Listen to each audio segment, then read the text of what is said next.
Recuerdo el día en el que empecé a perder mi audición. Lo recuerdo, porque dos cosas pasaron el día anterior. Había recibido una inyección particularmente dolorosa y adormecedora en el consultorio del dentista antes de que me hicieran una operación, y mi hija fue violada y dejada por muerta en un basurero justo afuera del campus de su universidad. Recibimos la llamada a las 4 de la mañana. Ser despertado de esa manera, por un timbre estridente en una habitación que de otra manera estaría en silencio y en calma, es algo que nadie debería experimentar. Anticipas, antes de contestar el teléfono, que algo ha pasado, que algo que cambiará tu vida está a punto de caer sobre tu regazo. Y lo único que puedes hacer es contestar. Señor Barrister, dijo la voz al otro lado de la línea. Lo siento por llamar a esta hora. Es sobre su hija. Nunca olvidaré esas palabras o la manera gélida en la que envolvieron mi corazón. Mi hija, mi niña pequeña. Miré a mi esposa. Ella me observó, y lo sabía. Si nunca vuelvo a escuchar el sonido que hizo entonces, me consideraré bendecido. En medio de la ráfaga de empacar y encontrar un avión para llegar a Emily, y toda esa preocupación desgarradora, ni siquiera me di cuenta al comienzo. No fue hasta que estábamos en el vuelo, y Elena estaba susurrando oraciones, que lo escuché. Un tono agudo en mi oído izquierdo que llegó en lo que solo puedo describir como pitidos breves.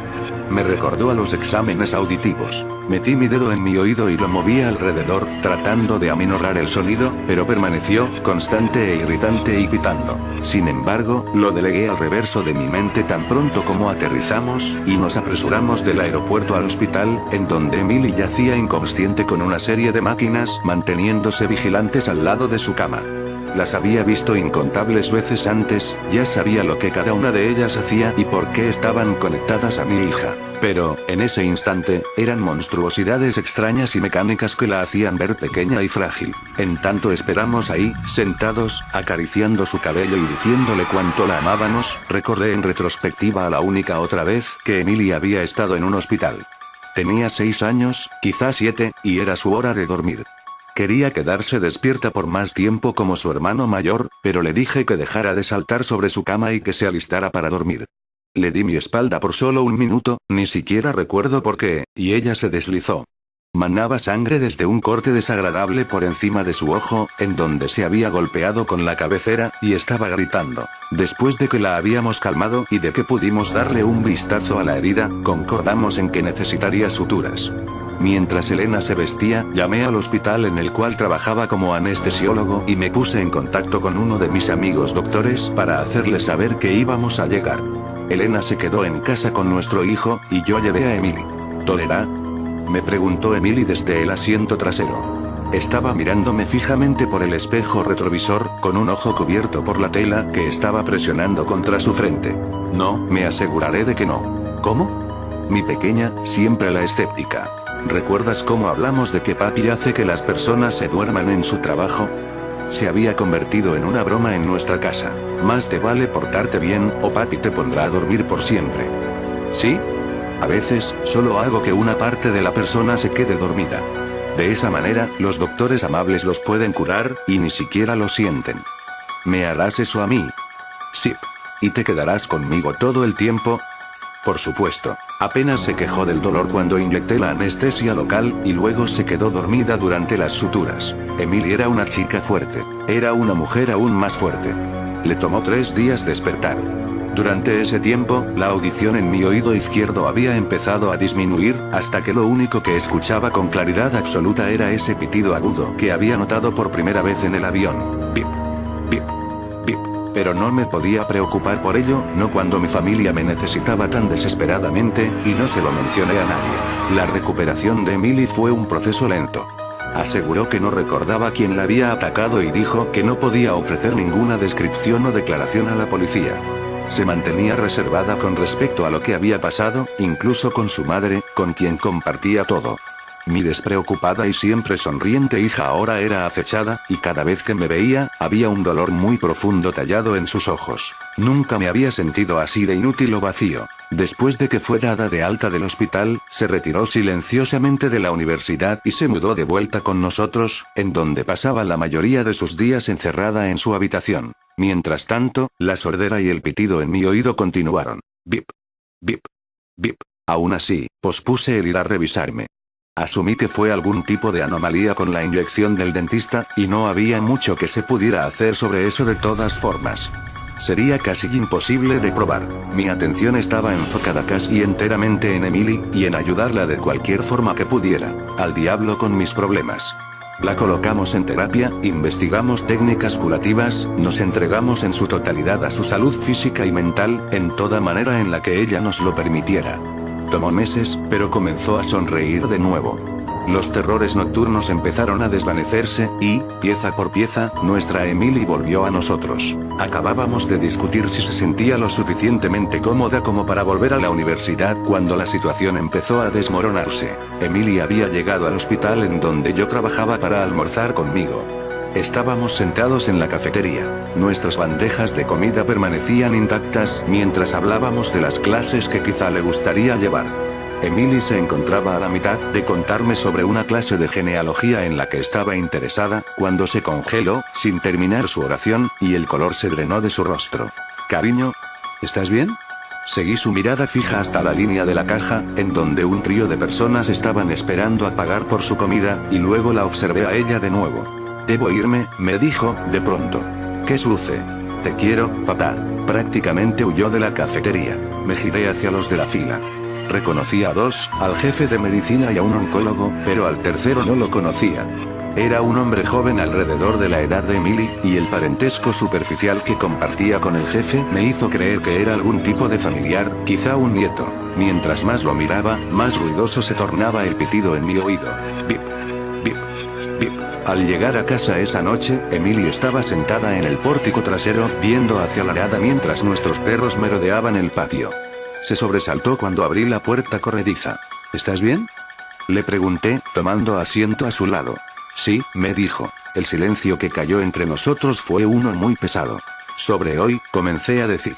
Víctor, murmuró. No dije nada, temeroso de interrumpirla y causar que se aislara otra vez. Va a la misma universidad que yo. Llevamos la clase de biología juntos, cada palabra sonaba como si estuviese siendo arrancada de ella por la fuerza. Descubrimos que éramos de la misma área, así que charlamos un par de veces acerca de clases y de cómo tú y su abuelo trabajan en el mismo lugar, y luego intercambiamos fotos y eso. Y eso era, claramente, cosas que ningún padre quiere pensar que su hija está haciendo, jamás. Solo asentí. Pero estábamos yendo demasiado rápido, así que le dije que solo quería que fuéramos amigos de nuevo. A él no le gustó.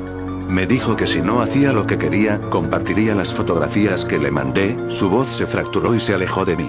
Ahora, eso es ilegal en muchos lugares, y le dije que me aseguraría de que se metiera en problemas. Se enojó. Víctor la había acorralado afuera de un club, y trató de hacer que se fuera a casa con él. Cuando Emily se rehusó, él se tornó violento. La había arrastrado al callejón y la atacó. Dijo que si llegaba a contarlo, compartiría todos nuestros mensajes para que las personas supieran que yo lo quería, y que se aseguraría de que te despidieran y de que tu carrera se terminara. Emily estaba temblando en medio de sollozos. Su abuelo era el jefe de medicina, lo pudo haber hecho. La acerqué a mí y la abracé mientras lloraba. No importó cuánto traté de decirle que teníamos que llamar a la policía, se negó. No puedo, papá, me dijo. Tiene mensajes y fotografías. Nadie me va a creer. Al día siguiente, cuando me presenté al trabajo, fui de inmediato a la oficina del jefe de medicina. No sabía qué era lo que iba a hacer o decir, solo tenía que hacer algo. Apenas había tocado la puerta cuando él me llamó. Antes de que pudiera hablar, el doctor Gladson me miró y dijo: Ah, bien. Marta te encontró. Quería hablar contigo acerca de mi nieto, Vic. Tendrá cirugía esta tarde. Nada serio, pero me gustaría que fuera su anestesiólogo. Le preguntaría a Taylor, pero él ya fue calendarizado. Casi respondí que no. Casi le grité que su maldito nieto era un monstruo. Casi le dije que preferiría verlo muerto. En su lugar, tomé un respiro hondo, y dije: por supuesto. Bien. Es a las 2:30 de la tarde con el Dr. Lin. A medida que me di la vuelta para irme, el pitido en mi oído izquierdo pareció ser tan fuerte, que casi era palpitante. Bip. Bip. Bip. A las 2:30, como prometí, estaba sentado en la cabeza de la mesa de cirugía detrás del monitor de gas anestésico. Víctor, un joven bien parecido con una actitud arrogante, estaba recostado delante de mí. Hola, Víctor, le dije. Hey. No se veía para nada nervioso, lo cual me decía que no sabía quién era yo. No me sorprendió. Pocas personas se molestan en aprender el nombre del anestesiólogo. ¿Esta es tu primer cirugía? No. ¿Y sabes cómo funciona la anestesia?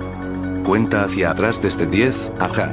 Sí. Le saqué plática mientras me instalaba, preguntándole en dónde iba a la universidad y qué carrera estaba cursando. Una vez que llegó el momento de colocarle la máscara y de contar, le hice una pregunta más. 10. Creo que conoces a mi hija. 9. ¿Sí? 8. Sí. Emily. 7. Ah, sí. Eso creo. 6. ¿Alguna vez te dijo cómo me gano la vida? 5. Quizá. Comenzaba a adormilarse. 4. Pongo a las personas a dormir para ganarme la vida, Vic. Le estaba susurrando. 3. Ah. 2. A veces permanentemente. 1. Entonces el pitido en mi oído se incrementó y, con lentitud, me di cuenta de que hacía eco. Observé a su monitor cardíaco, ubicado no muy lejos de mi cabeza, y hacía bip en sincronía con el pitido en mi oído. Bip. Bip. Bip. La cirugía transcurrió bien por más o menos 20 minutos, hasta que Víctor experimentó un declive en su presión sanguínea. El choque en su sistema desencadenó convulsiones violentas, y el cirujano ladraba órdenes, demandando esto y aquello para estabilizar al chico. Pero no había nada que se pudiera hacer. La sobredosis de anestesia puede ser una cosa tan terrible, tan delicada. Conforme el personal batallaba para revivirlo, y yo aparentaba hacer lo mismo, el ritmo constante del pitido en mi oído cambió por primera vez. Bip. Bip. Bip. Bip. Víctor fue declarado muerto a las 3 de la tarde con 2 minutos. Al mismo tiempo que el monitor cardíaco se apagó, el pitido en mi oído cesó, y mi audición regresó con un estallido vibrante, casi doloroso. En ese momento, mientras cubrían a Víctor con la sábana blanca, agradecí tener la máscara quirúrgica. Nadie podía ver que estaba sonriendo. Cuando era una joven niña, de unos 7 u 8 años, no recuerdo con seguridad, mi abuelo solía venir a visitarme. De ser sincera, odiaba sus visitas con toda mi fuerza. Entre la tarde y la noche, cuando el sol se ocultaba, solíamos tomar café con pastel de manzanas que mi mamá horneaba en mi casa, con mi abuelo. Se reunía toda la familia a escuchar sus tenebrosas historias, razón por la cual lo odiaba tanto. Relataba historias comunes de hechos que solo a él le habían ocurrido y creo, para seguir con esto de la sinceridad, que eran demasiado prescindibles a ser inventadas, creía que se aprovechaba de clásicas leyendas urbanas locales y las contaba como experiencias propias con una historia totalmente planificada por su imaginación para aterrarnos, pero las narraba con tanta seguridad que te hacía tragar la idea de que eran totalmente ciertas, pero yo no creía eso. La última vez que vi a mi abuelo nos contó una historia sobre un lugar en el cual los números de las calles cambiaban. Parecía interesante lo tétrico que sonaba eso, pero el simple hecho de que mi abuelo sobreviviera a todos sus cuentos lo hacía parecer demasiado falso. La leyenda original trata de un pueblo chico, casi sin habitantes, solo los historiadores y un par de familias que conocían lo que ocurría pero preferían no meterse con eso, que estaba oculto tras unas calles con números, cuyos números, ante cualquier persona que se atreva a transitar esos caminos, cambiaban. No parece muy aterrador, pero estas calles hacían que te pierdas, guiándote hacia un solo lugar, la casa de un demoníaco homicida que había fallecido años antes, mutilado por los pobladores del lugar por su cantidad de crímenes innecesariamente salvajes. Luego de la última atrocidad cometida contra una joven niña de 12 años, la cual destripó y despellejó en vida, hasta que la niña no aguantó el dolor y murió desangrada, colgada de cabeza sobre las ramas del terrorífico árbol de su patio. Fue calcinada dentro de una especie de bañera de metal, también en el patio de su casa, lugar donde le gustaba deshacerse de los cuerpos que mutilaba, y luego fue lanzada al jardín de su respectivo hogar. Los pobladores, cansados de que la autoridad del poblado no hiciera nada, acordaron tomar las riendas del asunto, matando al homicida de la misma manera que él lo hizo con la pobre niña. Poco después de su muerte, los participantes del crimen contra el homicida fueron desapareciendo, para aparecer semanas después totalmente destrozados, con la furia que solo lo haría un animal y con la inhumanidad de los mismos. Se dice que su cuerpo reside todavía en su casa, atado con alambres de púa a una silla, su cadáver putrefacto no permitió la salida de su alma, e hizo de este tranquilo pueblo un lugar embrujado. Los números de las calles cambian haciéndote confundir para que termines en su hogar y alimentes su demente espíritu, ayudando a que sus actos homicidas todavía sigan en pie, mutilándote terriblemente hasta la muerte, deshaciendo tu débil cuerpo moribundo en un hermoso baño de ácido o cortándote tus extremidades una por una obligando a que te alimentes de ellas para luego calcinarte en su lujosa bañera. Si logras encontrar las salidas a estas calles, y eres lo suficientemente inteligente como para esto, te llevarán hacia las afueras del pueblo y sobrevivirás, tal como mi abuelo supuestamente hizo. Pero si eres estúpido, impaciente y temeroso, en poco tiempo te encontrarás cara a cara con el dichoso homicida del poblado. Desde que cumplí los 15 años, comencé a mostrar interés sobre lo sobrenatural. A mi grupo de amigos y a mí nos llamaba demasiado la atención las cosas que sean lo suficientemente tétricas como para llevarnos un buen susto. Hemos entrado a cementerios en los cuales supuestamente los fantasmas aparecían frente a tus ojos, hospitales abandonados en donde, durante la dictadura militar, miles de personas fueron torturadas, escuelas que fueron escenarios de múltiples masacres, casas que relatan que sus residentes se suicidaron y los objetos dentro de estas se movían por cuenta propia. Adorábamos pasar noches enteras en estos lugares, descartando teorías y leyendas que por cierto hasta ahora no pudimos comprobar ninguna hasta ahora. Hablábamos con mucha gente distinta para encontrar más lugares así, buscamos por algún tiempo, y sin respuesta alguna, comenzamos a pensar que las opciones se nos habían acabado. Una buena noche, estaba conectada en mi computadora cuando me llega un correo electrónico de mi amiga, diciéndome que había hablado con una anciana. Esta le contó una leyenda urbana sobre un poblado en el cual las calles cambiaban de número y sobre el homicida que supuestamente seguía residiendo allí. En ese momento recordé el arrugado rostro de mi abuelo y su gruesa voz mientras contaba la historia y daba sorbos a su café, y decidí que sería una buena oportunidad para descubrir que sus cuentos no eran nada ciertos, e ir hasta su casa a decirle que no tenía razón ni que me había engañado. Todos accedimos a ir y acordamos un día de fin de semana para viajar hasta ese lejano poblado. Llegado ya el día, todos nos reunimos en nuestro recurrente punto de encuentro y tomamos el bus que nos llevaría hasta el lugar. 2 horas de inagotable viaje y una larga caminata entre bromas, comida y programación sobre lo que haríamos o no haríamos al llegar, logramos estar de pie ante el dichoso poblado. Debo admitir que lucía tan escalofriante como la historia de mi abuelo narraba, pero supuse que los años le habían pasado por encima, por eso estaba en tan mal estado. Nos adentramos cruzando el umbral del pueblo y metros más adelante logramos divisar a un anciano sentado en la puerta de una casa. Nos habló de una manera perturbadora, diciéndonos que no debíamos estar ahí y que nos larguemos antes de que las cosas se pongan peor, a lo que contestamos que estábamos buscando la casa de mi tía, que hacía años que no visitaba, y que la saludaríamos y nos iríamos de ese lugar. El anciano no nos escuchó y siguió diciendo que nos vayamos de ahí, subiendo más y más su voz, a lo que echamos a correr camino adentro. Unos cuantos metros más adelante, un amigo sacó un anotador y una pluma y escribió en la blanca hoja el número de la calle, argumentando que si llegaba a ser verdad la leyenda, sería más fácil salir de ahí con el recorrido registrado. Las luces del poblado parecían escasear de mantenimiento, por lo cual eran demasiado débiles y titilaban a cada paso que dábamos. Las casas abandonadas daban un toque de temor, y nos hizo pensar que, por ahora, esta era la experiencia más terrorífica que habíamos tenido. Entre burlas y juegos, luego de 1 hora caminando y cansados de transitar por esos parajes, mi amigo, el que anotaba, detuvo su caminata. Le preguntamos qué había pasado, pero solo permaneció ahí, mirando fijo su anotador. Reiteramos la pregunta y respondió que raro, creí que estábamos subiendo, no bajando.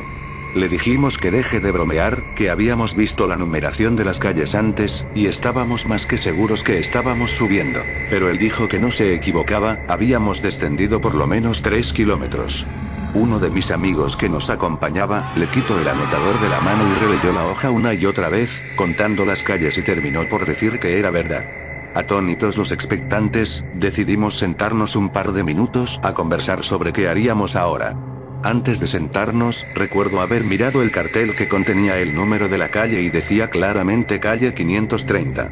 Comenzamos a indagar sobre las opciones que teníamos. No estábamos lejos del anciano que vimos, podríamos ir con él y quedarnos hasta que el sol salga o directamente no movernos de ahí. Optamos por avanzar un poco más, a ver si podíamos llegar hasta alguna salida o atajo que nos deje más cerca aún de lo que estábamos del anciano, así si el sol salía sería menos complicado llegar hasta él. Nos pusimos de pie y al observar nuevamente el cartel mi cuerpo se estremeció y un infernal frío recorrió toda mi espalda. El cartel decía calle 469. Parados en el medio de la duda, al ver lo mismo que yo veía, lo único que todos atinaron a hacer era discutir sobre que esta fue una estúpida idea. Entre tantos insultos e inculpaciones entre ellos, todas en bromas enfermizas, yo seguía inmutable, mirando fijamente el cartel. Normalmente, el resto de las personas que observan esta situación, se asustan peor de lo que uno creería, pero extrañamente, ellos seguían actuando como si todo fuera una broma pesada aún más allá de lo que estaban presenciando, aunque reían nerviosos. Seguí observando seriamente el cartel, casi sin parpadear, pero mis débiles ojos no soportaron por mucho la presión del frío y polvoso aire, el cual logró que cerrara los ojos por aproximadamente un minuto.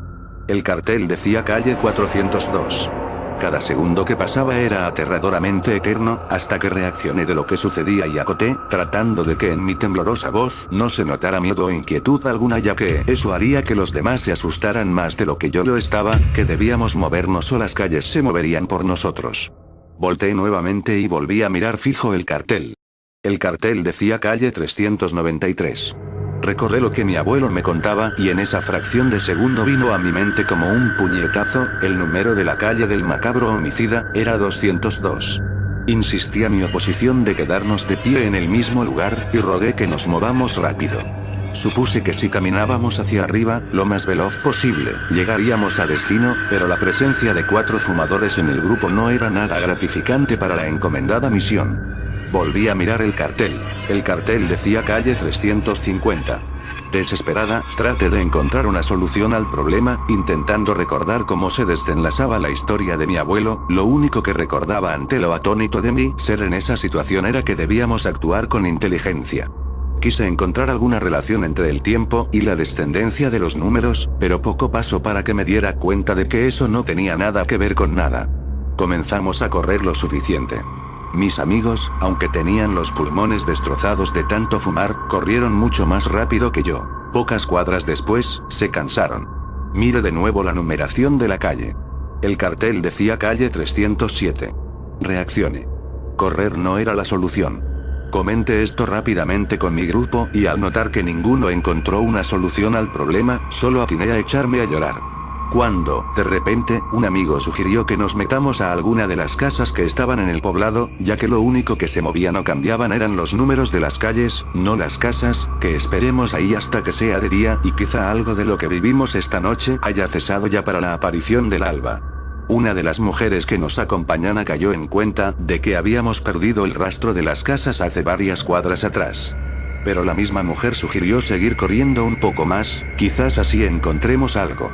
Nadie levantó voz en contra esta idea y corrimos nuevamente. 5 cuadras más adelante, divisamos una casa en el medio de un sombrío patio. Nos detuvimos a retomar el aire unos minutos en la calle, y nadie dudó en entrar una vez que pudieron respirar con normalidad. Sin embargo, yo no estaba muy de acuerdo con la idea de entrar o no, pero si no lo hacía me quedaría por siempre vagando por estas calles, con la opción de encontrarme con el homicida. Quizás su plan sí funcione. Entonces, ¿qué era mejor? Entrar a una casa con la esperanza de que todo cese en el amanecer, o seguir de pie en una calle cuyos tétricos movimientos me llevarían a los pies de un lúgubre patio, con una terrorífica casa, en la cual habita un homicida muerto hace varios años atrás. Preferí entrar. Cuando volví de mi mundo de pensamientos y dudas, me percaté de que mis amigos ya no estaban.